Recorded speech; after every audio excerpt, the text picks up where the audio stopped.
After a 5-year build-up, D-Day finally arrived. Millions of Zimbabweans cast their votes to end a fractious coalition. 4 presidential hopefuls. Morgan Tsvangirai cast his ballot in Harare. He says the vote is unfinished business. An emotional moment sometimes when you see all these people. After all the conflict, the stalemate, the suspicion, the hostility, I think there is a sense of calmness that finally Zimbabwe will be able to move on again. President Mugabe also confident of victory. He says he's not ready to appoint a successor should he win and will serve the full term in office. Some ordinary Zimbabweans not so lucky. Far away from home, they were not able to return in time to vote. The Zimbabwe Electoral Commission says it's happy with the process. It says most polling stations opened on time and that many of the long queues had disappeared by late afternoon. South Africa says it will wait before giving its verdict. So far it has been very peaceful. There hasn't been any intimidation or violence, and the process is going so far very well. But of course it's too early to judge now. Results for the council and parliamentary elections are expected to start trickling in on Thursday, while the Electoral Commission has until Monday to declare the presidential results. Shingai Nyoka, SABC News, Harare, Zimbabwe. Lots of mixed reactions coming through. Let's take a look at some tweets during the day of voting. Robin tweeting saying, amazing seeing the turnout for the Zimbabwe elections, praying for a good outcome for the people and the leaders.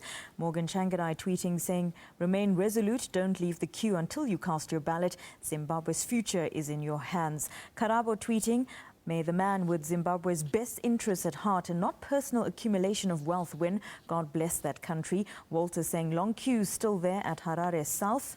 And Nomsa saying Zimbabwe Electoral Commission says there has been a huge voter turnout and that polling stations are likely to stay open until late tonight. Now for the latest, we crossed our reporter in Harare, Shinga Nyoka. A very good evening, Shinga. Early this evening, there were reports that there were still long queues. Did everyone in those queues, did they manage to cast their ballots? Good evening to you, Vibhakshini. As you can see, we're standing here in Bare, just on the outskirts of Harare. And this morning we were here as well when voting stations opened. And there were thousands of people that were here waiting to cast their ballots. There were long queues snaking around this particular ground. And as you can see, it's almost time for the polling stations to close at 7 p.m. And all of those queues have been cleared. And now that's a story, that's a report that we've been getting around Harare in particular, and also in Bulawayo. There really are few confirmations about what's happening in the rural areas, where apparently there's a higher turnout than in the urban areas. But from a Harare perspective, many of the people who did want to vote were able to do so. There were some reports of logistical challenges, but the Electoral Commission stepped in at the last moment at about 4-5 o'clock and said that people who had been registered to vote but weren't appearing on the voters' roll could still return and use their confirmation slips to be able to vote for Bhakshini. Shingai, the MDC has come out with a long list of alleged irregularities. What are some of those irregularities, and has the Electoral Commission responded in any way?